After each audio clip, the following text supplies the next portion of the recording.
All right. So, believe it or not, this is the second to last community collaboration season of this school year. I don't know how it happened. I feel like I blinked and all of a sudden it is April and we're talking about end of the year school events and I'm spinning. So, don't know how that happened, but we have a wonderful presenter with us today from Queen City Counseling. And then we have our last community collaboration series next week. Um, as usual, I am going to pass the ball over in just a minute so that Sarah can begin talking. But I do just like to point out, as always, that I am recording this session. So if you have questions and things like that throughout the presentation, you can feel free to utilize the chat and I'll be monitoring that for Sarah so she can focus on the presentation aspect and then can bring in questions and things like that as they pop up. And at the end of the presentation, I will stop the recording for the Q&A. So if you do not want your question included in the recording when others watch later on, which is totally understandable, you don't have to stress about that because the recording will be over at that point. But otherwise, I'm going to go ahead and pass this along to Sarah from Queen City Counseling. I'm sure you can tell a little bit more about yourself. Yeah, thank you so much. And it's lovely to have all of you guys here today. Thanks for being here. I know that, you're taking times out of either work days or anything like that. So yeah, hopefully everything goes smoothly. And I would like to say that I love being engaged. So if you need to pause me at the end of a slide and we can chat a little bit more, connect to either your experiences and share as much or as little as you feel comfortable. Today, we will be talking about validation. And so what we do here at Queen City Counseling is I am myself am an outpatient clinician, and we have an intensive outpatient program here as well. And so what we like to do is connect with the communities and have a lovely opportunity like this. So I want to thank everyone again for being here.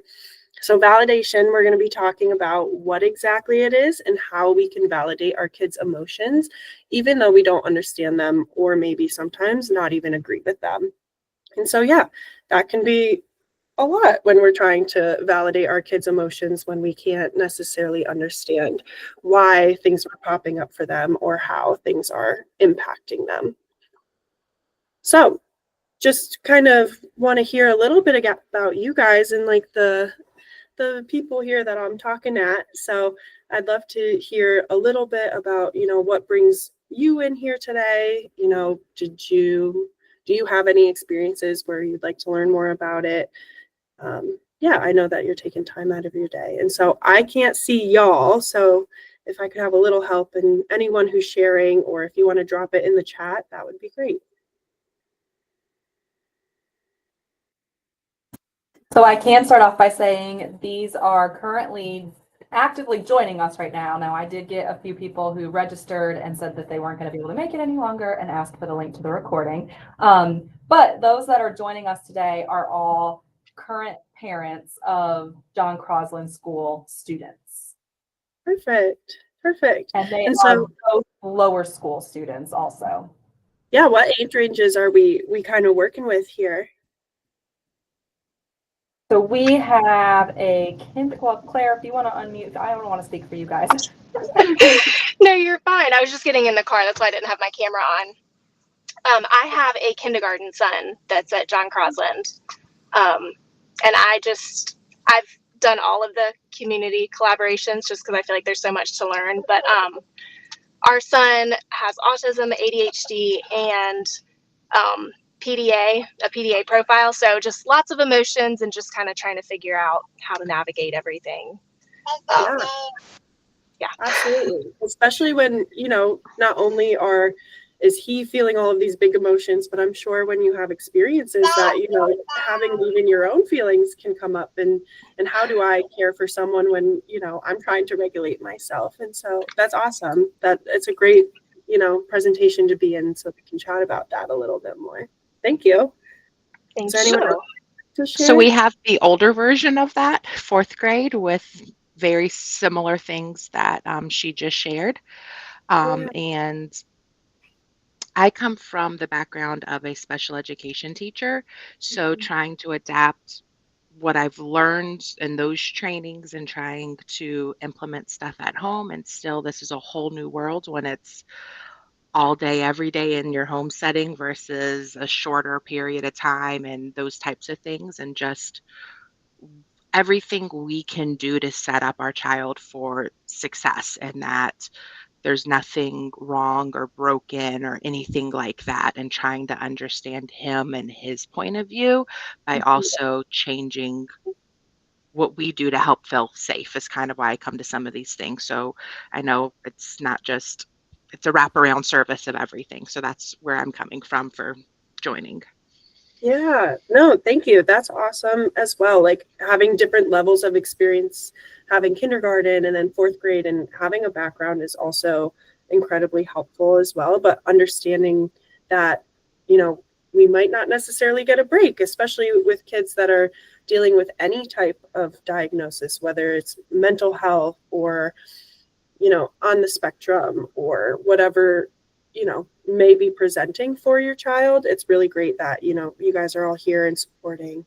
And so, yeah, I want to say first and foremost that I recognize as parents that oftentimes we're told what we can do differently or what you should do and should not do. And I want to kind of applaud all of you guys for showing up for your children, and you being here today just shows that.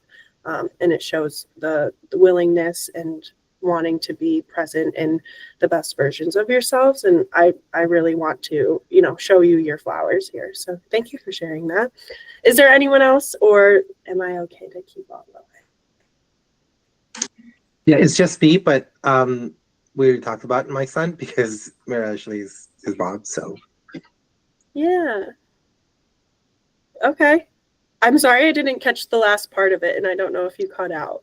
no, I'm saying like I'm just the other half of the Austin we just talked about. So Yes. Yes. That's awesome. And having both of y'all today is awesome. So thank you. All right.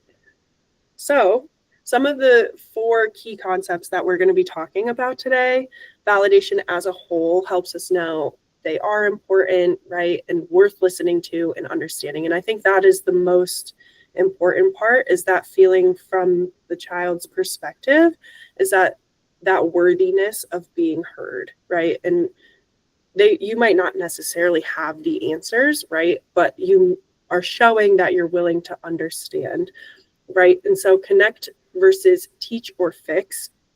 When we think of connecting, it's showing up authentically. It's trying to hear or understand. It's not necessarily, oftentimes we can go into the solution focused, like, okay, if you bumped and scraped your knee, just get up and put a Band-Aid on it, where, you know, maybe some of the things that they could be experiencing is that I'm very embarrassed that I'm around my friends right now and I'm a little shy, and that's really what the core of feeling that or experiencing those tears and those crying.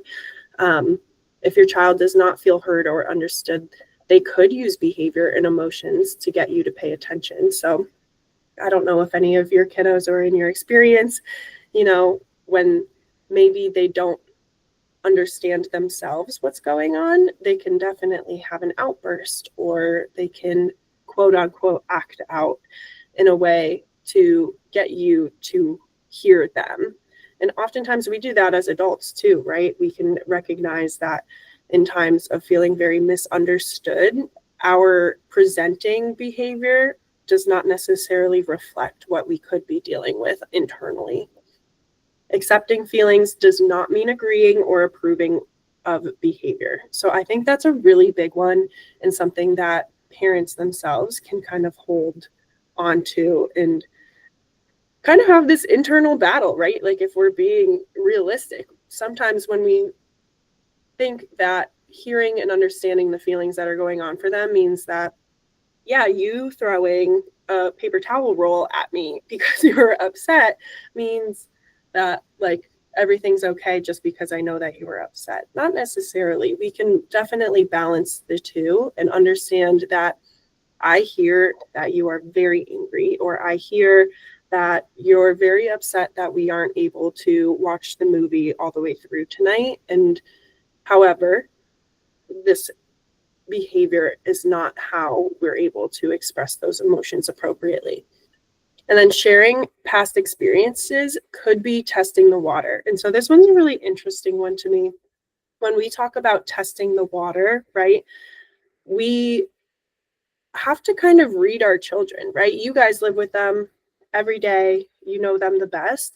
When we share experiences, it can be incredibly useful, and it is such a important tool in order to connect, because on this one side, we can show and see that we are able to relate anyway, and we also can recognize that the world we live in now is incredibly different than what we may have experienced when they were at that age, or when we were at the age that your child is. And so on this other side, sometimes when we share these past experiences, right, sometimes the kid can be like, oh, well, here goes mom making it all about herself again, or here goes dad trying to, make it about him when I'm the one feeling these experiences. And so making sure that that is clearly understood in communication. And you can even say, listen, I can't say that I have experienced it in the same way that you have because of where you are now and where I have been, but I know this feeling from where it's coming from. I know and I understand how that it can present itself, because I myself have been in a situation like that. One time I was unkind to my friend and spread a rumor about them, and it really I didn't mean to do that, and it hurt me to hurt them. And so testing that water and definitely having that open communication is super important when you're trying to validate your kid. Hey, Sarah, can I interrupt for just 1 second? Yeah. I don't know if we're supposed to be seeing you progressing through slides or slides that match what you're talking about, and maybe it's just my screen so others can agree, but we only see the questions slide right now. Really? Now, whatever you just did, I can see you scrolling and I can see your cursor moving, and now you just selected. So now I can see the slide that says validation. Okay, so this is the beautiful slide that I just talked about for so long. And I think what's going on is that the screen you're sharing is your presenter view, and not the screen that has the presentation. Let's see. So the easiest thing for you to do would just to swap them. Put the presentation on this side, and then do the presenter screen on the other one, more than likely. Okay. Let's see if I can figure this out. I appreciate all of y'all doing this, because I will be transparent. This is the first time I'm presenting in Google Meets. So let's see if this works. And most of the time that our presenters are volunteering with us for this time, it's the first time they've done Google Meets. We're unusual and don't pay for a Zoom account here, so we utilize through our Google. That is A-okay. So I did just talk about this slide. Were you able to see the transition? Yes, now it's perfect. Perfect. Great. So this one, we're going to be talking about 6 different levels of how to show validation for your child. And so about through 3 of them, after the 3rd level, I'll have a little interactive piece. And so if you guys have any questions, again, drop them in the chat and we'll be able to keep that moving. So the first level that we want to talk about is to be fully present, right? And listen with your whole mind. And I love to ask my parents this, because focus all your attention on your child. What are our first thoughts about that statement in and of itself? So I can probably answer first. Yeah. So the biggest challenge that I have with this is that, it's our case with Austin, that he really talks all the time, right? And some of it is very interesting and amazing, but it's a lot of data always coming through. Just, it's like Yeah. It's funny because I deal with computers, and when you're looking at computers sending stuff out, that's what it's doing. It's just everything is coming out. And so that's the hard part for me, is that what happens is obviously you can't process all of it, or your mind just taxes. And then so I think that's where it's almost like you have to listen to all of it, but then you have stuff that's more important than the other stuff about dragons or about everything else. Right. And it's like, how do you catch that? It's almost like you have to just numb your mind, and then when something comes up that's out of place, then you're like, wait a minute, that is something else. Right. Absolutely. No, and that is such a good example of how kids, especially younger, can talk a mile a minute and for all 24 hours. And so this seems, right, focus all your attention on your child is an absolutely ridiculous ask, right? And so I'm very aware of that. I hope you guys feel that I understand and that you can give yourself a little grace as well. A really good example of a short story of, one of my coworkers was talking about how she was driving along the road. They were going to a park with her child, and her child said, and like maybe once, twice, maybe 3 times, told mom, like, oh, I really want you to watch me go across the monkey bars. And so she heard her, said, yes, of course. Like, I'm so excited. I'm so proud that you're able to go across the monkey bars now. Once they got to the park, my coworker recognized that, as her daughter was getting up and getting ready to go, she felt her phone buzzing and like looked down. And as soon as she like recognized that she was starting to get maybe sucked into her phone, she was able to kind of take note and say, oh my gosh, the only thing my daughter wanted me to see was her go across the monkey bars. And she kind of reflected on that. Like, had she just allowed herself to really get involved in her phone, like she would have missed the one thing that her daughter wanted her to see at the park, right? And that is not to say that we are going to remember all of these small, fine details, but it's something to maybe reflect on and check, right? Like, if your child is coming to you saying, they're really struggling at school, are you doing the dishes, right? And they're kind of just talking it through, that can feel very invalidating, right? Like that they're not worthy enough of you to take a pause. And on the other side, it is totally acceptable for you to be like, hey, can we check back in like 5 minutes? I need to finish up this email. I really want to be fully present for this conversation, and I need to wrap something up before we have that talk. And so yes, when you have your child that's just telling you about their imagination and all of their fun stories, like it is totally valid and acceptable to be parallel playing, right? Like you're doing your thing, they're doing theirs. But if they are engaging in a way that is very focused and maybe asking for help or asking for advice, or, hey, I really want to chat with you about something, that is the time to say, either set a boundary of like, hey, I need to finish this up, give me 5, or like, if you're able to put it down and show that you're attentive in that moment, that can create such a safe environment for your child, where later down the line, they feel that safety to be able to come and kind of express what's going on for them. Are there any questions about that part or any thoughts? Okay.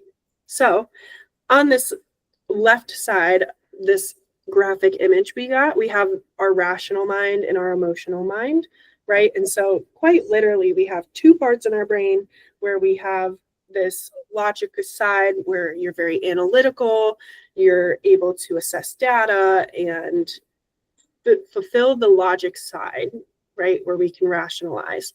On this emotional side, that's where we have maybe a more expressive, a more emotional side, right? And then right in between, when we kind of gather those 2 things, is the wise mind. So taking a moment to reflect, have there been any times where you feel like you may have a reaction that's more in your emotional mind, right? And you don't necessarily have to answer, but are there times where your child's upset that they don't go to a birthday party, and it's just like, well, not everyone gets invited to birthday parties all the time. Like, you're fine, right? Or in your rational mind, have you ever responded like, oh, I'm really stressed out. I have a big presentation tomorrow, and I feel like I just don't have enough time to feel ready for it. And in your rational mind, you respond with, well, you should have just studied better, right? And so combining those two and being able to, one, regulate those emotions, even if you have to take a second to bring yourself back, and then also come with solutions if that's something your child needs. And you can totally ask them, is this something where you need support, or are you looking for advice right now? And having those open and honest questions are completely normal. Level 2 is reflecting accurately. So check for understanding. You're going to summarize what they said. So if they come to you, you're asking, maybe even repeating the story to make sure that you are understanding exactly what information they're telling you. So this helps the emotionally sensitive person kind of sort out their thoughts from their emotions. Like when we were talking about this wise mind, when that emotional piece can really drive what is going on for them. Maybe it's their behavior versus the thoughts from them of when we can kind of get into that downward spiral of like, I wasn't invited, they don't like me, I'm a bad friend, I'm never going to make friends, and how quickly that slope can kind of come. So by summarizing what they're saying, hearing it back to them can help them sort out and understand like, okay, these are the things that I'm feeling here, and these are why I'm feeling those things. And so that's super important in a dialogue with your child, to be able to make sure that you're not also giving them a response that they weren't necessarily looking for. And so reflecting accurately is incredibly important as well in terms of showing validation, making sure that you understand where your child is coming from. And sometimes it's okay to ask questions about it to make sure that you understand and can check for if how you're supporting them is how they need you to support them. So lastly, the first half of this, level 3, reading behavior. So again, this is very like in between you and your child. You know your child, you're able to read their behavior, know what their tendencies may be. And so children or even teens may be confused by their emotions, and or emotionally sensitive teens can frequently mask. And so does anyone know what I say when I mean mask? And feel free to shout it out. I didn't realize how much my kiddo mask. And when someone kind of put it in terms that made sense to me of what it was, it kind of clicked because we all do it.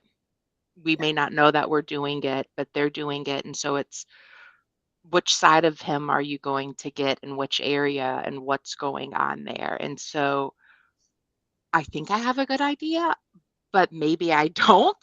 But it's I think a huge thing that is underplayed or not talked about. At least the trainings I've gone through in the past. It's I think a big key component because what you're seeing doesn't always match up to what's really going on, and that's because it's a learned behavior and it's easier to hide it and show what you want versus what's going on. Absolutely. That was beautifully said. Beautifully said. You can think of this. I'm a very visual person. And so I either like to think of masks as quite literally reaching into your bag, and whatever environment I'm in, I'm going to bring out the one that like helps me stick out the least, right? Or when you think of a chameleon, how am I able to kind of morph myself into this thing where I'm able to be a part of the social norm, right? Or hide the things that are truly going on behind that mask or under that skin of a chameleon. So that can show up in many different ways. It can be, okay, I'm gonna put on this mask of being the life of the party because I'm around all of these people who I love and want them to feel happy, even though I'm not feeling very happy inside, right? And so noticing those smaller things, like, for example, guessing emotions. So guessing emotions based on what you hear and know of your teen is also something that is okay for parents to do, right? And on the second part of it, be willing to be corrected, right? They may say, no, mom, you're totally wrong. No, dad, that's absolutely incorrect. And having that dialogue of, okay, well, I'm trying to understand you because I care, right? And that I care is incredibly important. And being able to read your kid, okay, is he doing that nervous, like scratching on his legs right now? Or is she twisting her hair in her fingers because are you feeling uncomfortable, right? And being able to ask them, like, hey, I notice you're tapping your leg a lot. You doing all right? Like, are you feeling a little nervous? And having that, I notice you, I see you, and you're safe here. And being able to pick up on your child. And again, that's not to say that you need to be helicopter eyes on your teen or your child at all times. Just in those little moments, right, builds that trust that, oh, they do see me. They know. So when maybe the time you don't notice, they know that they're safe enough to go to you with what they're experiencing in that moment. So it is very, very frequent for people to mask, and we even do it in our adult stages as well. It is very much so a learned behavior in order to cope with really uncomfortable feelings that may be going on internally for both ourselves and for your child, right? And how we can understand and hopefully make people feel comfortable around us when we feel really uncomfortable in our own skin. So yeah. This is kind of a blanket question, right? How does this show up for you? So reflecting on the last things we learned, right? How do you feel like maybe you do things really well in this situation, or you find parts of what we've talked about already can be kind of challenging sometimes? How is this popping up for people?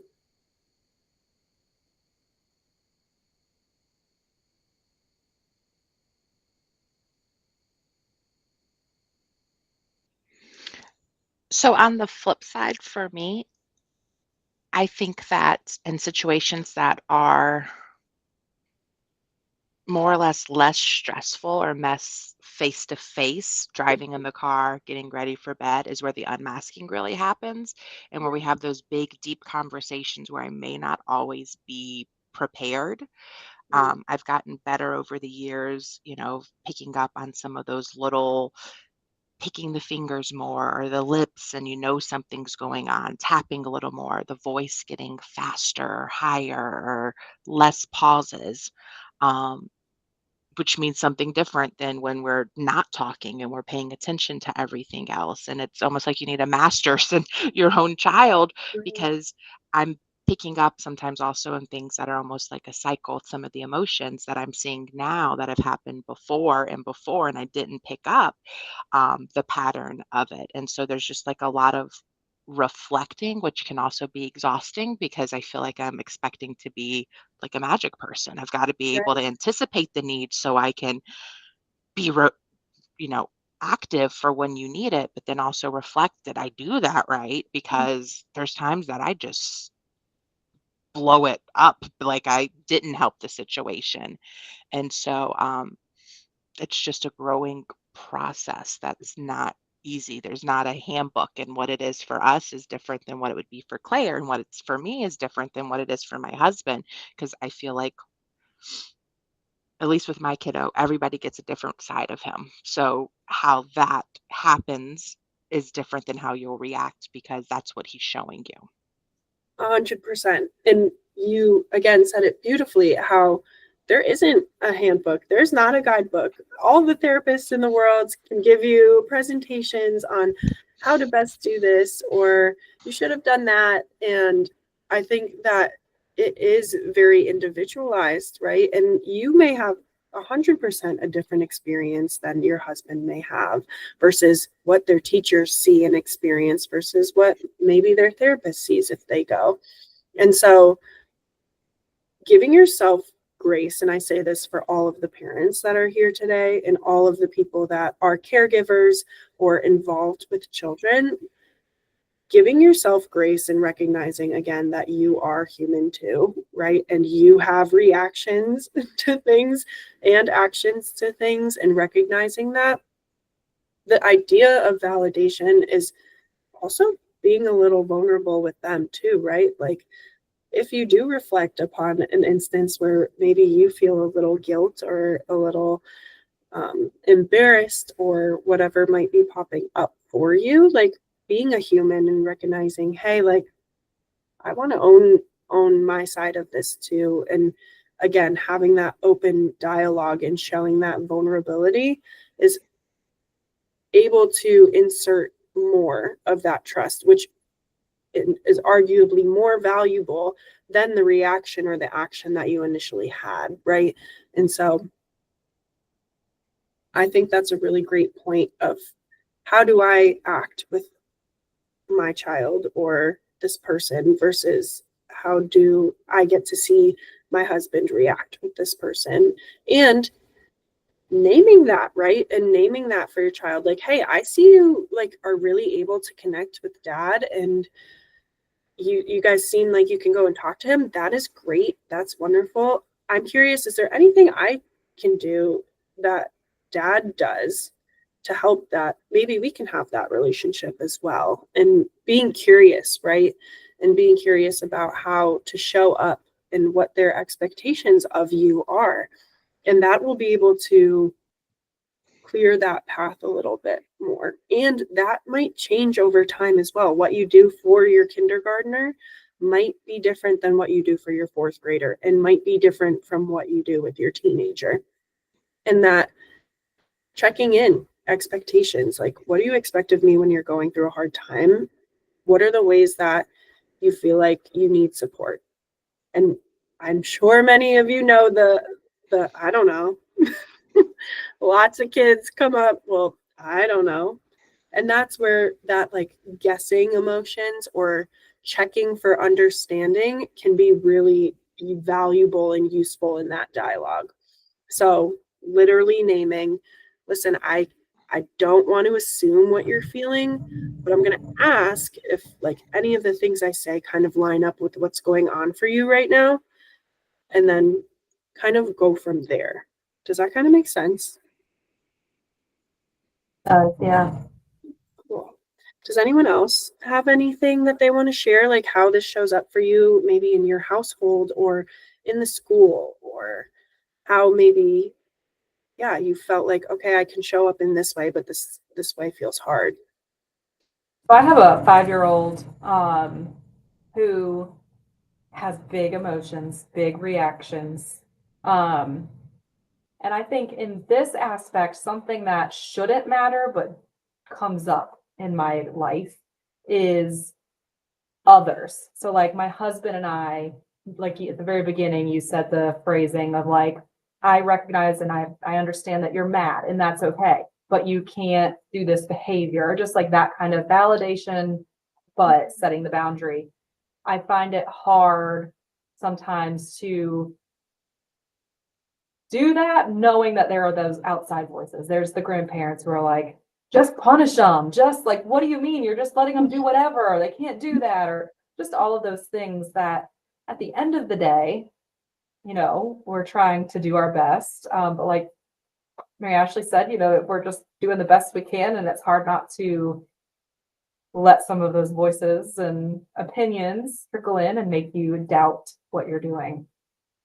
Absolutely. Outside noise and others' opinions. I'm sure all of you see either Facebook posts if you're on it, or TikToks, or all the ways of like really shaming parents these days of how they could be doing better, or what else they could be doing other than how they are parenting, and whether that's internal from family or external from social media. And understanding that, you know, you I I would say that like understanding your core values and core beliefs in order to validate and like share like, hey, this is how we kind of navigate these things. And when it comes to those big emotions, naming the big emotion, saying, I see that you are extremely upset, or I see that you're really angry. If you're angry with me, that's okay. How can I help you now? And we can revisit when we're able to be a little bit more settled and a little bit more regulated. And so, again, that dialogue, and even if you have to take space, if it's your older teens or you're in an argument with someone that has a little bit more dialogue, not necessarily a 5-year-old, right? Being like, hey, I think we both need a minute. Let's circle back in 5. And with that piece, it's really important that you actually circle back in 5, right? If you circle back a half hour later, that's when it can feel really invalidating of like, oh, they don't care enough to follow up with me, or this argument didn't mean enough for me. And so when holding those values, those standards, those expectations, like almost checking yourself and seeing like, okay, am I also mirroring this right now? Like for the 5-year-old, am I also getting really flustered and upset right now in this moment? And taking a moment to either breathe and regulate yourself to then regulate your child can be extremely useful. Is there anyone else that would like to share?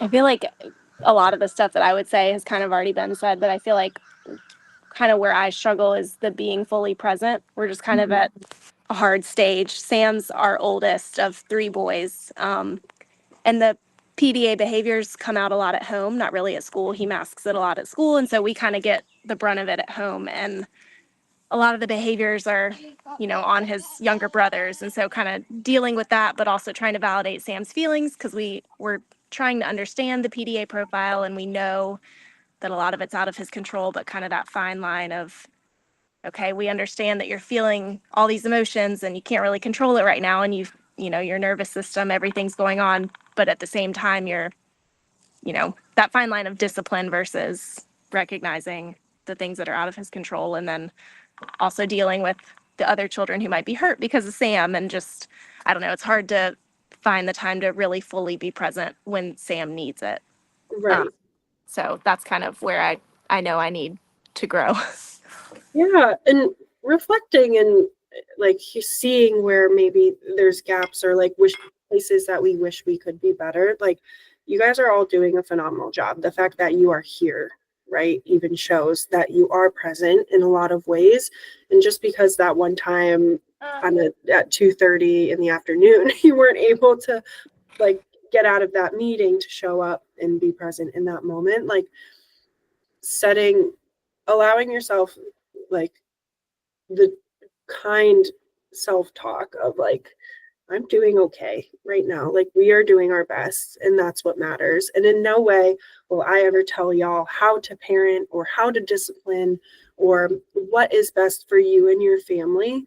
Like showing up and validating them is something that all of you do, I'm sure, and all of you are capable of if that's an area that you want to grow in.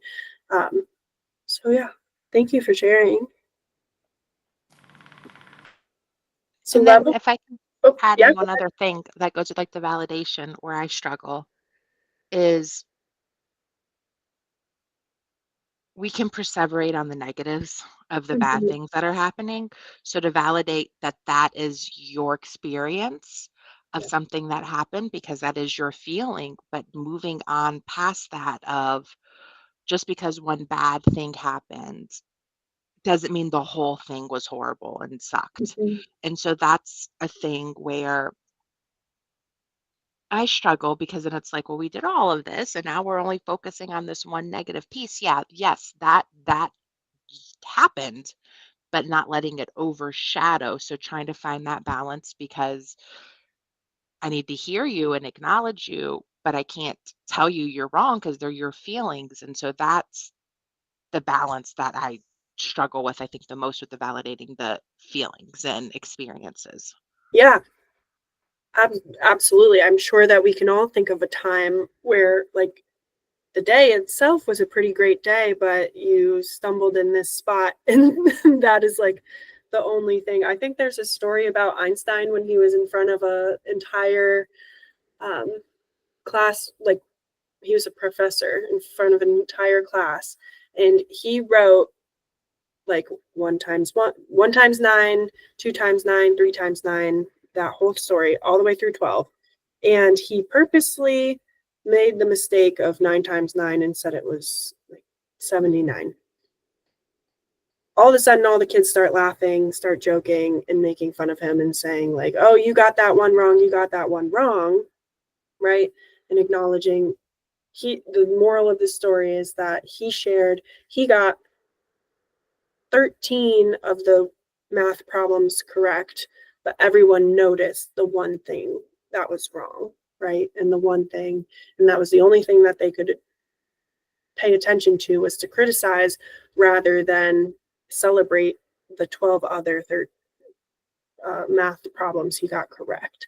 And so I would be curious, right? Like with your child, if the one thing that went wrong, asking them, well, did you enjoy breakfast this morning? I thought you really liked that. Or was that not great either? Or what about this one thing that happened feels really hard for you, or really tough to kind of move past? And just being curious and open and authentic with that conversation can help. And, sometimes stating some facts in that conversation, like, well, we really did go to a cool park, and what about the park did you like? And having them almost reflect and name the things that they did enjoy can be helpful in those scenarios. Well, thank you for sharing. Level 4, okay, relating to history. So acknowledge experiences that could relate to this emotion. So we can think about this in a couple different ways. We can think about it in relating our own experiences, our own past experiences, and talking with them. And we can acknowledge the fact that your child may have a lot of data points, right? Or experiences that would make them believe that whatever's coming up, whatever anxieties are popping up, are related to that emotion. So if they, just for example, have a bad birthday for the last 3 years, those are the experiences that they've had. So they're already assuming that this birthday is just going to be horrible, just like all the other ones, right? And so acknowledging, like, yeah, I remember how upset you were when, Sally wasn't able to come to your birthday party. And that was really hard for you. And, do you have some of those similar fears now? Or anything quite along the lines of whatever might be popping up in your brains for things that, your child has kind of noted and taken note of that can relate to, outbursts before going out to dinner, right? Like maybe the last couple times they felt a lot of anxiety and didn't really feel seen in that moment. And so acknowledging the experiences that could relate to this emotion, whether it be your child's experiences or sharing, hey, like I've never flown on the first time I flew on a plane was really scary for me too, but I'm here now and I'm doing it again. And I know that you can do this too, right? And so you can think about it in a couple different ways. And that's a part about reading your child, right? Reading your child's behavior. What is helpful in this moment? And it's perfectly okay to ask them what is helpful in this moment. So again, kind of the line of testing the waters, sharing your experiences. Am I able to, have that dialogue with my kid, or do they just really need some support right now? And even if that's a quiet support or asking them outright. So normalizing, right? Normalizing can feel, right, or can seem kind of invalidating. Like, it's not in this sense of, oh, everyone experiences this, so that means yours is less important, right? So communicate this emotion or experiences or is normal for everyone. So that doesn't mean that yours are less important, that, yeah, I know a lot of people that struggle with depression, not intending or meaning for it to say that yours is any less important, but you're not bad or wrong for having this experience or this emotion right now. This can obviously show up in many different ways. And so understanding that normalizing is not devaluing their experience or emotion is also important within the dialogue of validating and making them feel a little less shameful of maybe their anxiety, maybe their depression, maybe their autism, right? And so being able to have that conversation, normalizing it. There's a lot of people that are out there doing the dang thing and able to, make it by, and we are going to make it by with you. Okay. Lastly, being genuine. And so never do I ever expect that any of you guys would not be authentic or not genuine, right? But understanding their feelings on a deeper level. So being curious about the things that are coming up for them, asking ways in which they want you to support them or don't want you to support them, talking about what the expectations are of yourself and what you can expect from them, and having that open dialogue within that, and understanding, I'm not trying to just hear you say, I'm really frustrated right now, and that's all I care about. And okay, you're frustrated, let's go read a book. So being curious of, well, where is this coming up? Have you had an experience like this before where this feeling of frustration is popping up? How did you remedy it before? And just showing that you're a human too.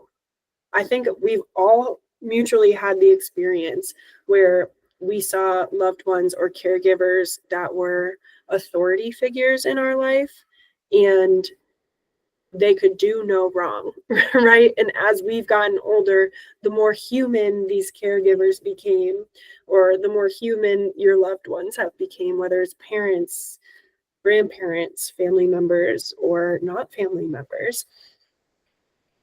Being real and vulnerable with your child and saying, hey, I'm a human too. Sometimes I can't read, or sometimes I don't know the right answers for everything, but I want to, and I want to hear you. And again, going all the way back into just making it known that they're worth it, right? They're worth you putting your phone down. They're worth you pausing on the dishes. They're worth being heard and understood, and not just the surface level, like, oh, well, I'm really angry right now. Okay, well, why? Or what is popping up for you right now? And so it seems very obvious, right, to be genuine, but in a lot of ways, it is a good moment. And I'm curious if anyone is reflecting on ways where, again, not to be shamed or I should have done this better, but yeah, are there moments where you can even think of your loved ones, how they want to show up for you, but sometimes it doesn't feel as authentic or genuine from them, and maybe reflect on how you might like to be shown up for, and be curious if that's what your child or teen needs as well. I think we see that a lot with like grandparents too. Like, because they try to help and you know, what they think it's helping is, for example, like relying on your faith and stuff like that, which is totally cool. Like I get it, but I grew up with the same mom, right?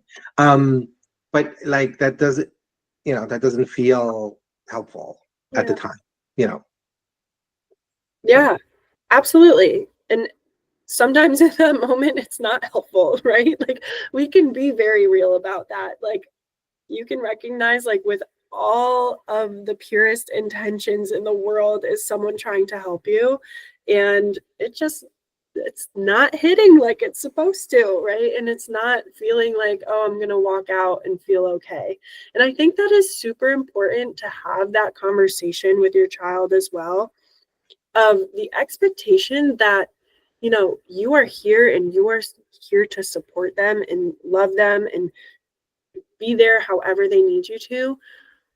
If you were superhuman and could snap your fingers and take away the hurt or the frustration or the emotions that they are feeling or the experiences that are putting them in a tough spot, like absolutely you would. And you can say that. Sometimes when you are there and you're supporting them, you're not always able. You're not always going to be just all right after you talk to mom or dad. But now you know that there's someone on your side and in your corner and hears you and understands you, and being able to acknowledge that. Like, yeah, once we do a breathing exercise, we might not be feeling not depressed anymore, right? That's an unrealistic expectation. However, hopefully it can bring you back to where your feet are for just even a moment. And so that we can regulate ourselves to then sort out the thoughts of emotions versus feelings versus the thoughts that are running through your brain. And so absolutely being genuine and being in that moment, like tell them that, right? And say like, hey, I might not always get it right and show up for you how you need me to, but I would really love and want to know how I can. So yeah, that was a great point. Thank you. So I think someone said before about, how do we validate and how do we discipline? And so that can be obviously really tricky, both for yourself and your child. And so there's this little set thing going on for us.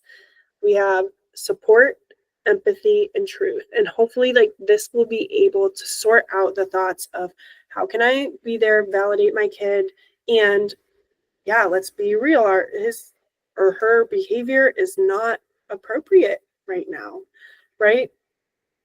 So in these moments, as best we can, right? It's not like you're going to be able to pop this out the memory when you're flustered or things, but hopefully as you put it and apply it to practice, it'll be able to become a little bit more normal for you and like more natural.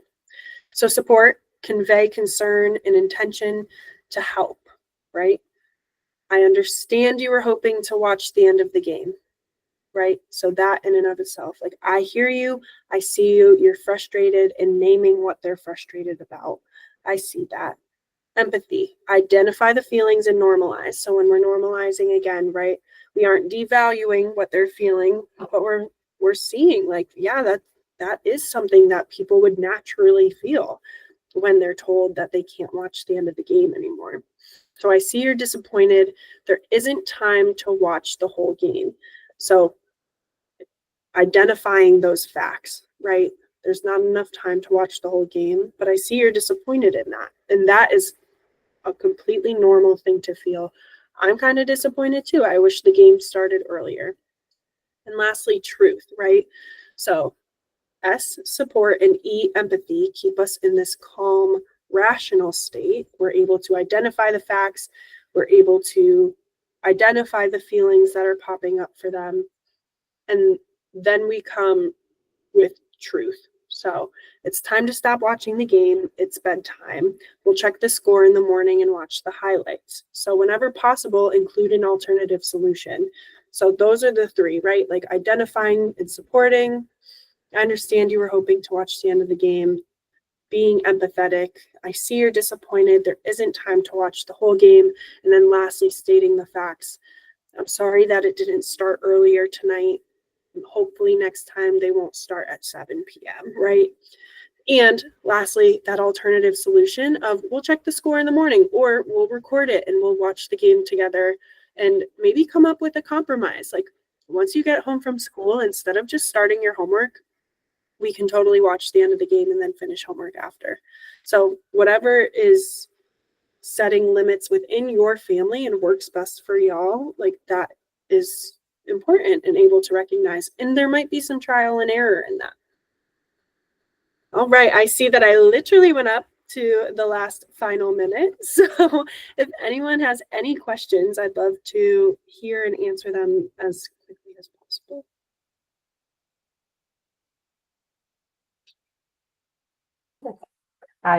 Doesn't matter how many times I do this, I start talking and don't unmute myself almost every single time.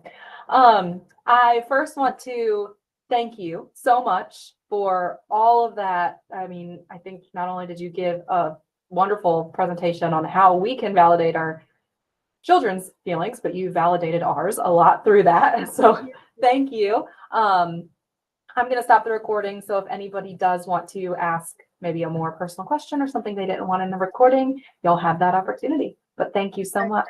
Thank you.